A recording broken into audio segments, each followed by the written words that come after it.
Guys, we've got the final 9-10 games left. It's an exciting end to the season. We had 2 rounds of matches, so there was a lot of matches that went on. A lot of talking points as well. Lots of things to discuss. So we're gonna sort of skip the games and results because there was a lot of things that happened. A lot of teams won then lost, or lost then won, everything like that. So we're just going to jump straight on into the effect on the table to a certain extent, and just see what the effects are currently are on the Premier League, because it's really important to talk about. We're going to start off just by talking about the top 2. Arsenal won both of their games. Manchester City won one and drew one. They've fallen behind. No longer in Manchester City's favour. Even if Manchester City win all of those games, Arsenal can now win the title completely under their own control. Fantastic for them. It looks like they're going to win the title, and they deserve it. Cannot say enough about it. Then we had 3rd, 4th, 5th and 6th. Do you know what's funny about this, right? Aston Villa lost both of their games. That's not the funny bit. But Manchester United, Chelsea and Liverpool won one game very convincingly, and then lost one game, surprisingly. Although Chelsea, their loss was against Arsenal, so okay, fair enough. But ultimately, what that means is there is now one win between 4 of them. The race for 3rd place between all 4 of them, Aston Villa and Manchester United both on 51, Chelsea and Liverpool both on 48. And the way that the inconsistency is going, I wouldn't be surprised if Chelsea and Liverpool get a win, Manchester United and Aston Villa get a loss, and then we end up with all of them on 51 points. It is nuts that's going on in the battle for 3rd. We've got a battle for 7th as well between Brentford and Everton. That could be the battle between who is in the Europa League, who's in the Conference League. And again, hotly contested. Very tight. Very fascinating. Such good stuff to see. And then, we've got a little bit of little rivalries going on as well. Sunderland and Newcastle are having an absolute ding-dong battle to see who will be the best team in the North East. That's really fun to watch. Really fascinating, everything like that. But actually, the teams that have joined them in there. But I also want to talk about the relegation battle. West Ham, out of their 2 games, won 1. Nottingham Forest, out of their 2 games, drew 1. Tottenham Hotspur have lost their first match. They are playing their second match. But if they do not win today, it is then 1 point between 16th, 17th and 18th. Oh, and by the way, just to add a little bit more spice into it, you remember Wolverhampton Wanderers are potentially the worst team in the league? 3 points behind Burnley. Wolverhampton Wanderers could end up in 19th place. Depending on the form of the teams around them, in, 4 games' time? 5 games' time? They could be joining the fight for the relegation spaces. That's how nuts things are. And given the fact that they won their last 2 games, I wouldn't put it past Wolves. Just wouldn't put it past them. Absolutely crazy, absolutely nuts. A lot of excitement going on. So why are we starting to see a little bit of grumpiness? I'm talking about the corners that are going on. I'm talking about the comments that are being made by managers saying they are bored of the games. They're not excited by the games anymore. It's been going on for a little while, but yeah, there's been a little bit of comments that things are a bit boring. Now, Arne Slot is in that camp. Pep Guardiola is in that camp. Certain players are in the camp. And I'm in that camp too. Now, look, don't get me wrong, right? The competition in terms of seeing the results and seeing the what's the word? Seeing the competition, just seeing like Sunderland competing at the top, teams falling down, including Liverpool. It is an exciting league, but the games themselves are not. And some people, ironically including Arsenal fans, have been saying that the blame is being pointed at Arsenal. You know, for Arsenal fans, it's like a defensive thing of like saying, you know, it's not our fault. We're just, you know, it's what we have to deal with. And other teams are saying, oh, Arsenal started it. I kind of want to give another perspective, another opinion here. Now, the old school way that the Premier League used to be was that you would have the bigger teams and the lesser teams. And you would basically have this sort of unstoppable force in the bigger teams and the immovable object in the smaller teams. And it'd be all about who would win out on top. Would the bigger team break through? Would the smaller team let them in? Or would they hold their own? That was how it used to be for a good, 20 years of the Premier League? And all the years before, right? It was always the case. It was swashbuckling from one side and defensive from the other side. It was fascinating to see whether the big team could bully the smaller team. And you'd root for the underdog. It was exciting. It was fun. Then we got a little treat.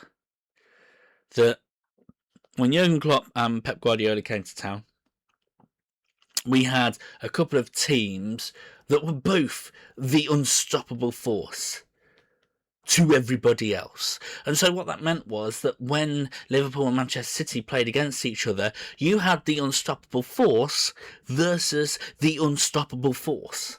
It was a whirlwind. You'd regularly get 4 3s, 5 4s, 3 2s, like ridiculous amount of money of goals. And it was exciting. It was swashbuckling. It was one of those where it's like you couldn't get a breath. 20 minutes would fly by and it would feel like the players would feel like they've ran for about an hour, and you would feel like only 5 minutes has gone by because so much has happened. It was crazy. And now we're in the area where it seems like we are having the immovable object against the immovable objects. Now, Arsenal are the best of it, but does that mean it's their fault? No. I want to take you back to that treat that happened, the unstoppable force versus the unstoppable force. And it only just clicked with me, literally in the past few hours actually, about why it would happen.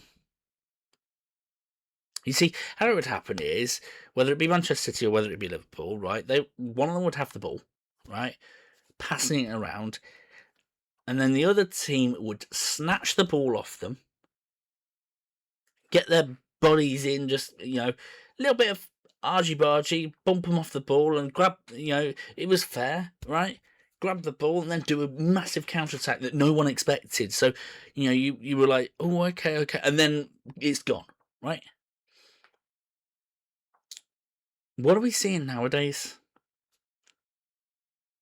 We're seeing teams try that. Liverpool are continuing to try and do that, as an example.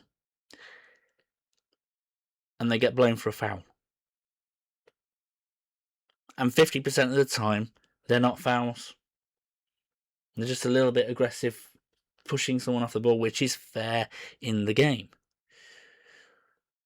In the meantime, the opposite is happening when it comes to set pieces, when it comes to corners, when it comes to throw-ins. There are no rules in it. Just take a look at that picture, by the way. And by the way, this is not pointing fun at Manchester United and Everton, just because this picture is being shown, because this is happening to 18 out of the 20 teams. Players are being grabbed. Look at the player at the front. Bruno Fernandes and Casemiro have both got him. One by the arm, one by the chest. Behind him, there's another player that's being grabbed. There's another. Harry Maguire looks like he's ready to barge someone off a ball. It's a wrestling match. And the referee could be well within their rights to blow that for a foul. What else is happening in corners and throw-ins that isn't happening in open play? Well, you're almost never going to see an offside being called during a corner kick or during a throw-in. You're always going to see that checked in open play. The fouls, the handballs, everything like that. So many more checks happen during an open goal, a counter-attack, than a corner kick, than a throw-in. And by the way, I said 18 out of 20. It's probably 20 out of 20 now because Liverpool has certainly joined the party recently. If you can't beat them, join them.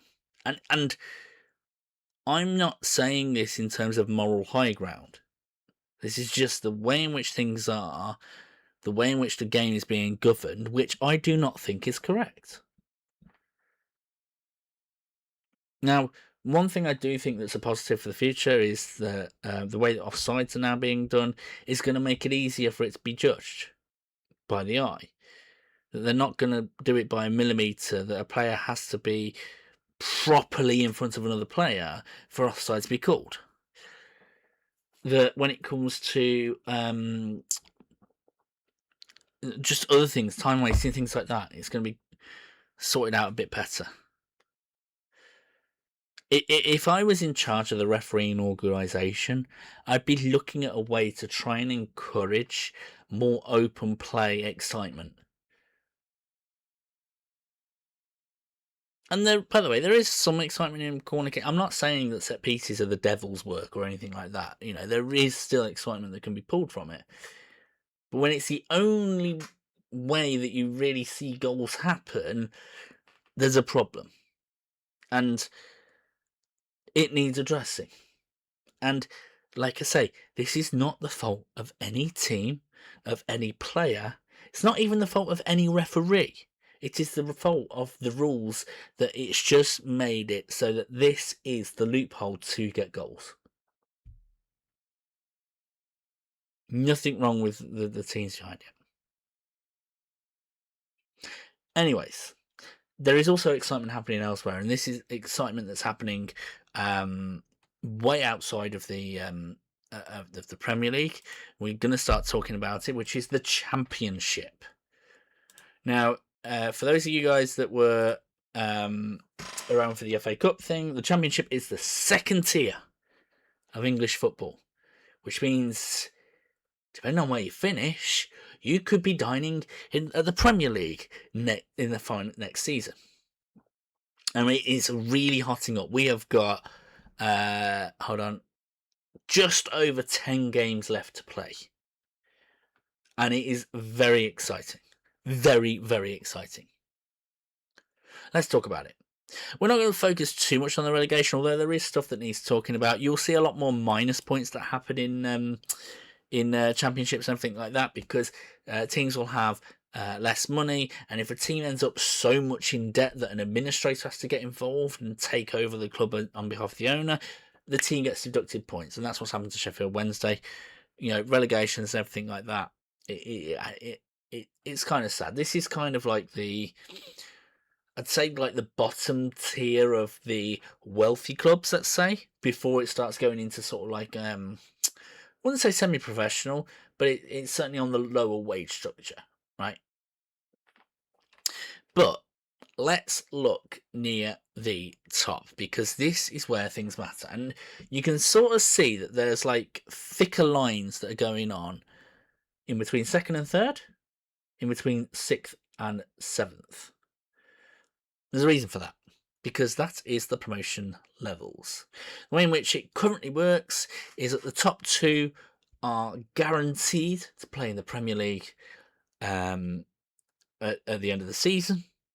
And then for the teams from 3rd to 6th, at the end of the season, they have a little bit of a battle between themselves to see who's going to be the 3rd team that ends up in the Premier League. And why is this so special? Because for a lot of these teams, they might not have been in the Premier League, the top flight, for a long, long time. Now, we'll talk about this season's situation because it looks like we're finally getting a solid top 6 that's going on. But there has been a little bit of a shake-up that's going to be happening from next season's championship, which is this: a playoffs extension. What does that mean? Well, what that means is 7th and 8th would join the party. No longer would it be 3rd to 6th that battle between themselves to see who's going to get promoted, but it'll be 3rd to 8th. Always fascinating times. Now, that's all by the by. What does that actually mean? Well, let's just start having a look at the top 6 and see why it is so special, so exciting, and such an underdog story as well. Okay? So let's talk about the history of these teams, because here's the thing: if things were like sort of set statuses, what you'd have is that the teams that drop down from the top flight to the second tier in the next year or in a couple of years, they'll end up near the top and they'll go back up there, and it'll be like this sort of yo-yo situation where, in a sense, 18th, 19th, 20th of the Premier League and 1st, 2nd, 3rd of the Championship end up being interchangeable every year. That it's just the same 6 teams. They just keep swapping every season, right? But that's not the case here. In fact, only one of those teams was in the Premier League last season, and it's not the one in 1st. Let me just go into some detail, because I had to do some real history on this, and here we go. Right. So the last time that Coventry City was in the Premier League, in the top flights of the English pyramid, was in 2001, 25 years ago. Middlesbrough, 2017. We got 9 years ago. A bit more recent. Ipswich Town, that was the team that was there last year. Hull City, let's go for them again. 2017. They got relegated at the same time as Middlesbrough. So again, 9 years ago. How about Millwall? Last time they were in the Premier League was in 1990. 36 years ago. And Wrexham? They've never been there. This is the highest Wrexham have ever been. The Hollywood team. They've never been in the top 10 of the second tier before. This is the first time for them. They're edging into new ground. And if that's not like sort of special enough, let me just do a deep dive into the team that's currently 1st at the moment, Coventry City. Now, they are my local big team, let's say. I work in the city.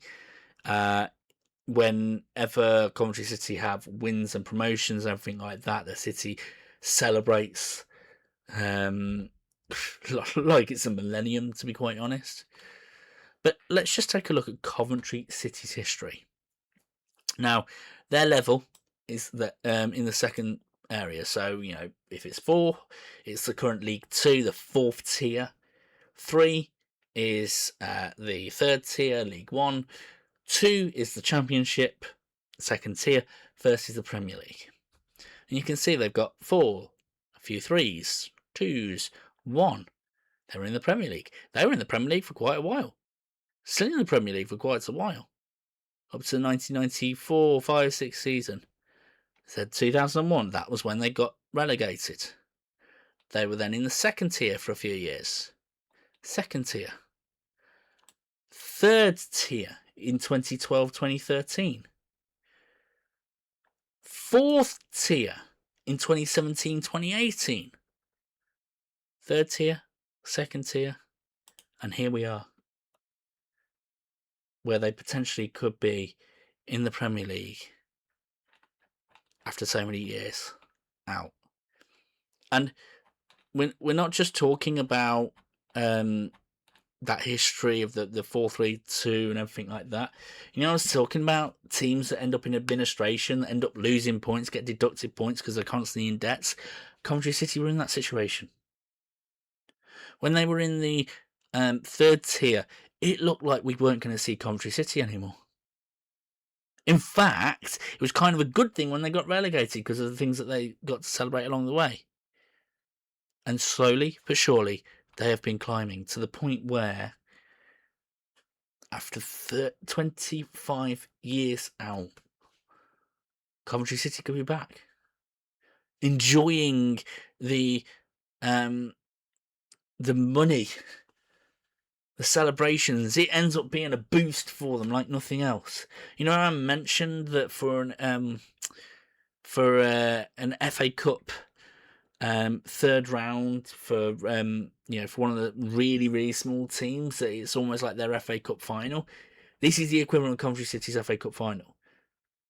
It'll end up being a turning point that they'll then become one of the elite, one of the top 20. Now, like I say, there are still a lot of games to go. There's still 11 games to go for Coventry City, for Middlesbrough. There's 12 games to go for Ipswich. There's still a long way to go. That's 33 points, 36 points that teams will still be fighting for.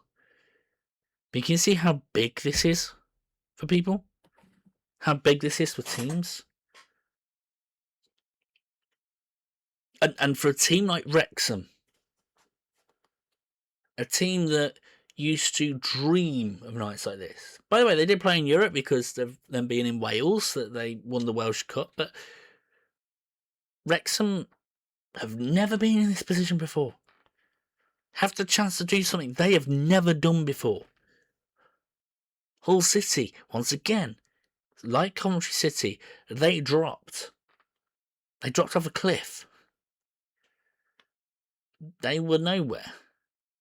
Ipswich and Middlesbrough, like I say, recent Premier League, and it's not been too dramatic and drastic for them since their last time in the Premier League.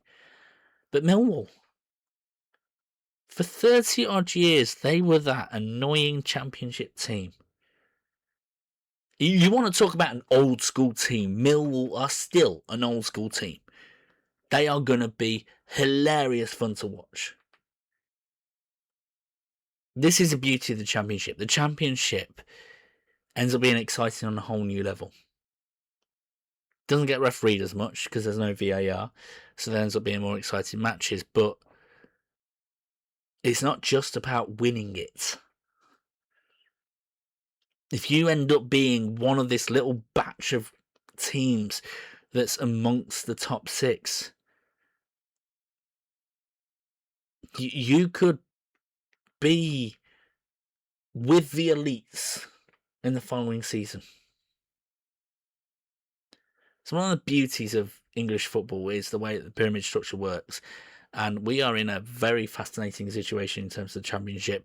Going forward, we're going to be following the Championship like a hawk as well, because it is getting to the point where we are getting closer and closer to seeing who's going to get there. Give it, 5 games? We'll probably find out. Probably get an idea. But this is special times. So enjoy the football as much as you can.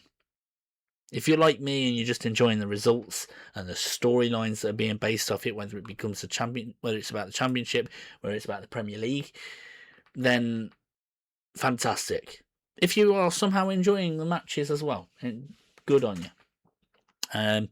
All I have to say is best of luck for this weekend's games, and enjoy what you can. And until next time, guys, take care.